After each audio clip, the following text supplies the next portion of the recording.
नमस्कार साथीहरु, आजको यस भिडियोमा म तपाईहरुलाई चाहिँ भिडियोमा फोटो बोल्ने यानी कि फोटो बोल्ने भिडियो कसरी बनाउने त्यस बारेमा जानकारी प्रदान गर्नेछु। साथीहरु, स्वागत गरे जिटेक नेपालमा। म हुँ जिआर पट्ट। साथीहरु, हाम्रो यस जिटेक नेपाल च्यानललाई सब्स्क्राइब गर्नुहोस् र नजिकको घण्टीलाई दबाई अल नोटिफिकेसन अन गर्नुहोस् सधैं नयाँ भिडियोको लागि।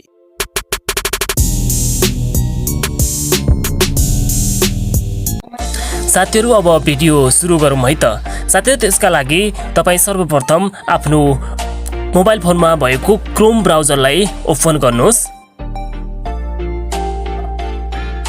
त्यसपछि साथीहरु, सर्च बारमा तपाई did.com छ, यसमा चाहिँ क्लिक गर्नुहोस् है। did.com यहाँ फर्स्टमा आउँछ साथीहरु, यहाँ तपाई देख्न सक्नुहुन्छ। यसमा चाहिँ फर्स्टमा आइरहेको छ, यसमा चाहिँ क्लिक गर्नुहोस्। त्यसपछि साथीहरु, डेस्कटप साइडमा यहाँ चाहिँ देख्न सक्नुहुन्छ। डेस्कटप साइडमा छैन भने यसमा चाहिँ डेस्कटप साइड बनाउनुहोस्। अलि जुम बढी भएको छ, म यसलाई चाहिँ जुम कम गर्छु है। त्यसपछि साथीहरु, यहाँ चाहिँ तीनटा लाइन देख्नु हुन्छ। यहाँ चाहिँ कर्नरमा हेर्नु त, राइट कर्नरमा यहाँ तीनटा लाइन छ। यो तीनटा लाइनमा चाहिँ यसरी क्लिक गर्नुहोस् र त्यसपछि यहाँ चाहिँ यो साइडमा हैन, बायाँ साइडतिर चाहिँ यहाँ लगइन भन्ने अप्सन आएको छ। यो लगइन भन्ने अप्सनमा चाहिँ क्लिक गर्नुहोस्।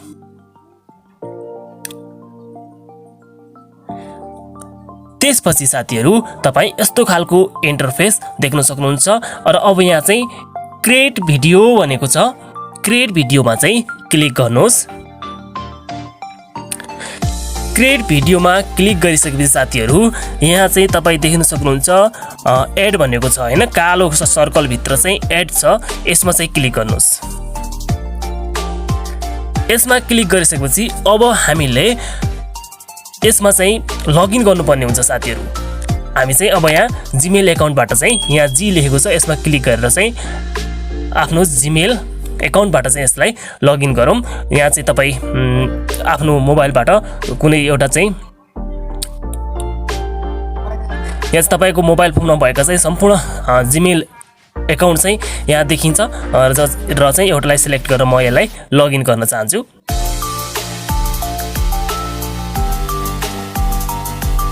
त्यसपछि साथीहरु, अब हामी यो चाहिँ DID मा चाहिँ हाम्रो एकाउन्ट चाहिँ क्रिएट भइसकेको छ। हामी यहाँ चाहिँ लगइन भइसकेका छौं र त्यसपछि फेरि यहाँ चाहिँ क्रिएट भिडियो छ है, यसमा क्लिक गर्नुहोस्।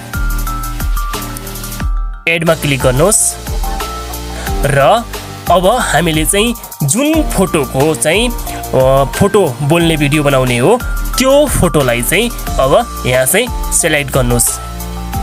जस्तै फर इक्जाम्पल, उदाहरणको लागि मैले एउटा फोटो सिलेक्ट गरेँ। यहाँ चाहिँ माथि डन भन्ने अप्सन छ, यसमा चाहिँ क्लिक गरेर डन गरिदिए। त्यसपछि साथीहरु, यहाँ चाहिँ सिलेक्ट गरेको फोटो आइसकेको छ र अब हामी यहाँ चाहिँ ल्याङ्ग्वेज सिलेक्ट गरौँ है। यहाँबाट चाहिँ ल्याङ्ग्वेज सिलेक्ट गरौँ। ल्याङ्ग्वेज सिलेक्ट गर्दाखेरि अब हामी नेपाली भाषा सिलेक्ट गर्नु पर्यो हैन। नेपाल भनेको छ, नेपाली भाषा सिलेक्ट गर्यौं। अनि त्यसपछि यहाँ भोइस छ हैन, मेल भोइस अथवा चाहिँ फिमेल भोइस, लेडिजको अथवा चाहिँ पुरुषको, महिला अथवा पुरुषको चाहिँ जसको आवाजमा चाहिँ गर्ने हो हैन, त्यो चाहिँ गर्नु पर्यो। र चाहिँ पुरुषको गर्ने हो भने यहाँ सागर छ, सागरमा क्लिक गर्नु पर्यो। र चाहिँ फिमेलको गर्ने हो भने हिमकलामा चाहिँ क्लिक गर्नु पर्यो। मैले यहाँ मेलमा चाहिँ क्लिक गरेँ हैन। त्यसपछि साथीहरु, अब के कुरा बोल्ने हो त हैन, त्यो कुरा चाहिँ हामीले यहाँ स्क्रिप्ट तयार गर्नु पर्यो। एउटा स्क्रिप्ट लेख्छु, एउटा स्क्रिप्ट लेखेको छु। त्यसपछि साथीहरु, यहाँ चाहिँ जेनेरेट भिडियो भनेको छ, यसमा चाहिँ क्लिक गरौँ। हाम्रो भिडियो चाहिँ अब यहाँ जेनेरेट भइसकेको छ। अब फेरि यहाँ जेनेरेटमा क्लिक गरौँ। एकछिन टाइम लाग्छ भिडियो जेनेरेट हुनुमा चाहिँ। भिडियो जेनेरेट भइसकेको छ साथीहरु है, हाम्रो यहाँ अब आइसकेको छ।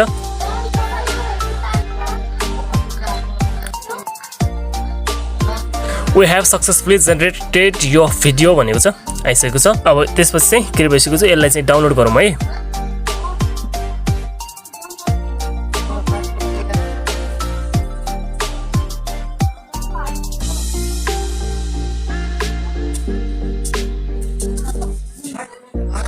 डाउनलोडिङ भइरहेको छ। भिडियो चाहिँ डाउनलोड भइसकेको छ साथीहरू। त्यसपछि साथीहरू अब यसरी चाहिँ हाम्रो चाहिँ फोटो बोल्ने भिडियो चाहिँ अब रेडी भइसकेको छ। हुन्छ साथीहरू, आजको यो भिडियो तपाईँलाई चाहिँ कस्तो लाग्यो? मन परेमा लाइक गर्नुहोला र चाहिँ च्यानलमा नयाँ हुनुहुन्छ भने च्यानललाई सब्सक्राइब गर्नु पनि नछुटाउनुहोला।